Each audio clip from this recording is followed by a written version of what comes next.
apartment was empty when I moved in. Completely empty. Like someone wiped it clean in a hurry. The landlord said the last tenant just left one day. That's the exact word he used. Just left. He didn't take his furniture. Didn't take his clothes. Didn't take his toothbrush from the bathroom cup. Didn't even take his keys. They were still on the kitchen table. Brass keys, car keys, and one small silver key I didn't recognize. All of them sitting in a perfect line. Like he arranged them before walking out the door. Like he planned to come back any minute. That was 4 months ago. 3 weeks after I moved in, I found out why he never came back. And why I probably won't either. This is a true ghost story. And it starts with a smell and ends with knocking. My name doesn't matter. What matters is apartment 4B. 3rd floor. I moved in during late summer. The kind of heat that sticks to your skin even at night. Rent was $650 for 2 bedrooms. Living room, kitchen, bathroom. For the size and location, that price didn't make sense. It was too cheap. Way too cheap. But I needed a place fast. My old roommate situation imploded. Fights, unpaid bills, the usual. I had 3 boxes, a mattress on the floor, and exactly 2 weeks' rent in cash. The landlord, Mr. Achimpong, met me downstairs. He looked old, maybe 70, maybe older. Hands shook when he handed me the keys. Not just a little shake. Full tremor. Last tenant was quiet, he said without making eye contact. Very quiet. Left suddenly for family emergency. Didn't even say goodbye. I nodded. People leave fast sometimes. Life happens. Breakups, job loss, family stuff. I get it. But then I stepped inside and saw the keys on the kitchen table. Not just house keys. Car keys too. And a keychain with a small photo laminated on it. A girl, maybe 8 years old. Missing front tooth, pigtails, smiling at the camera like it was her birthday. Who leaves their daughter's photo behind. Who leave their car keys. I picked it up and asked Mr. Achimpong about it. He flinched. Actually flinched. Tenants forget things, he said fast. Too fast. I'll throw it out next week when I clean. You don't need old things. I should have let him. Should have dropped it on the table and never looked at it again. I didn't. I put it in my pocket. That was mistake number 1. First night was normal. Boxes everywhere. I slept on the mattress in the living room because I didn't feel like assembling the bed frame yet. I heard normal apartment sounds. Pipes creaking. A car alarm outside. Someone laughing down the hall at 2 a.m. Second night, I heard footsteps. Not from upstairs. Not from the hallway. Not from my neighbors. From the second bedroom. The one I wasn't using yet. The door was closed. 3 steps. Stop. 3 steps. Stop. Then a pause. Then 3 steps again. Like someone pacing back and forth. Measuring the room with their feet. I got up, heart already racing. Opened the door slowly. Empty room. Just dust on the floor. And a single wooden chair in the corner. The chair was turned to face the wall. No one there. No window open. No way in, no way out. I told myself it was the building settling. Old buildings make noise. What expands, pipes groan.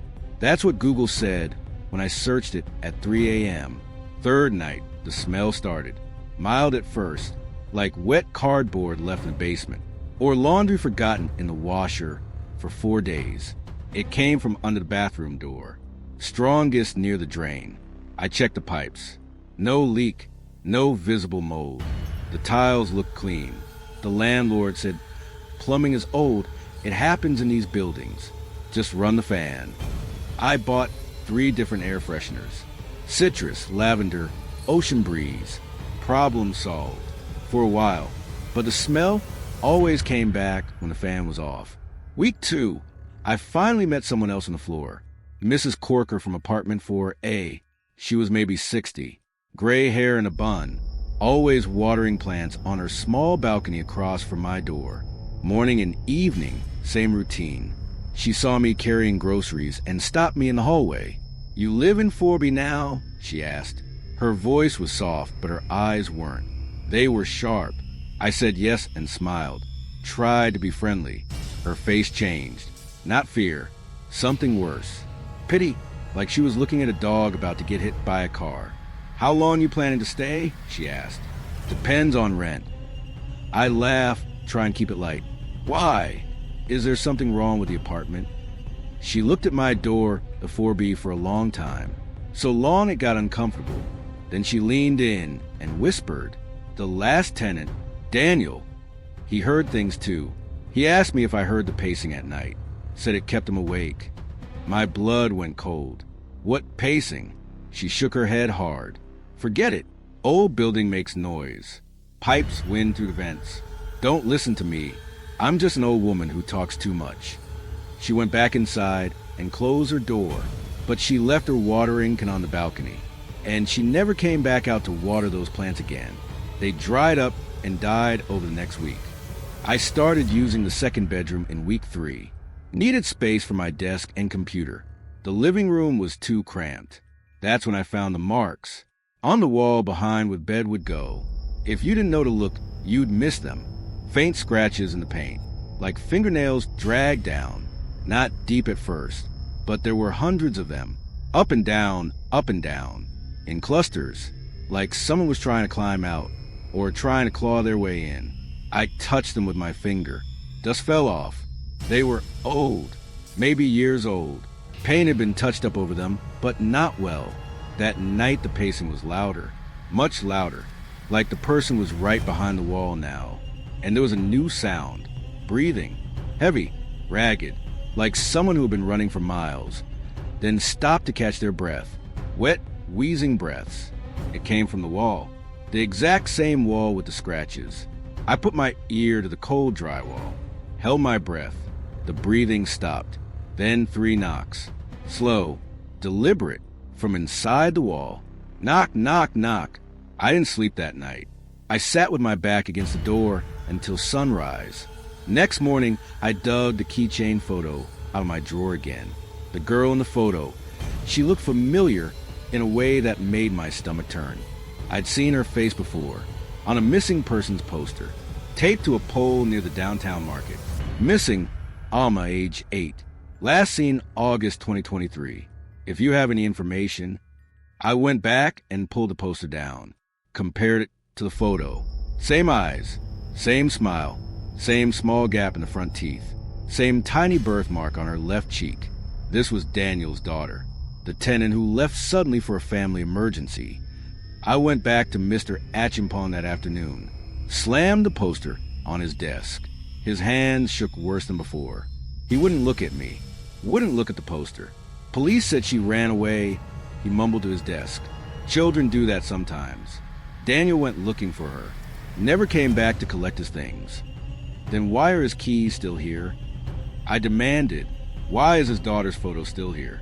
Why is his toothbrush still in the bathroom? Mr. Achimpong didn't answer. He just stood up slowly, walked around the desk, and closed the door in my face. I heard the lock click. That night, I couldn't take it anymore. The pacing, the breathing, the smell, it was all coming from that wall now. I pushed my desk away, moved the chair. Behind it, a section of drywall looked different. The paint was newer, slightly off-white compared to the rest of the wall. The texture was smoother. I grabbed a flathead screwdriver from the kitchen drawer, started prying at the edge.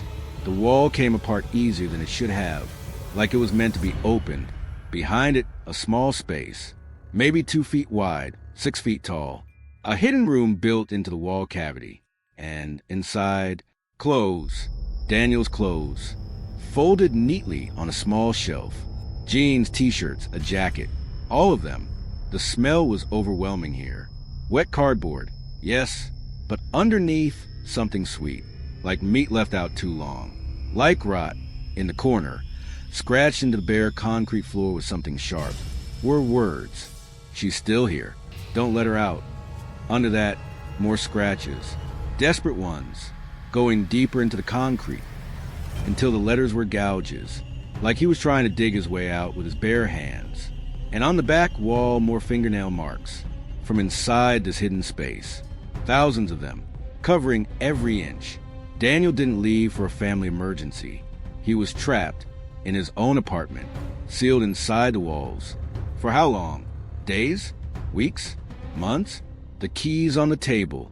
He must have thrown them out through the door before it closed. One last desperate act.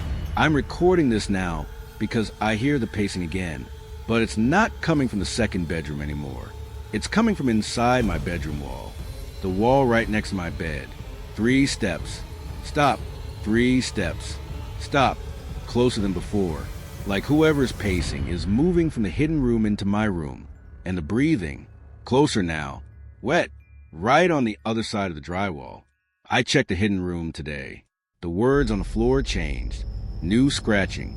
Fresh. White dust on the concrete. Done recently. Now it says, he knows why I vanished. Ask him. And under that, in smaller, shakier letters, you're the last tenant now. The smell is in my whole apartment. It's in my clothes. In my hair. The keys are gone from the kitchen table. I think I moved them, but I don't remember doing it. I don't remember picking them up. Mr. Achimpong won't answer his phone. Goes straight to voicemail. Mrs. Corker moved out yesterday. I saw her loading boxes into a car at 5 a.m. She left a note on my door. Handwritten, shaky letters. Don't open the wall again. Some doors stay closed for a reason. And don't answer knocking. Ever. I don't know if Daniel is dead.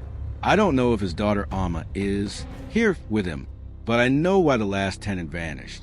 Because this apartment doesn't let you leave. It keeps you. One tenant at a time. Waiting. Pacing. Breathing. And now it's my turn.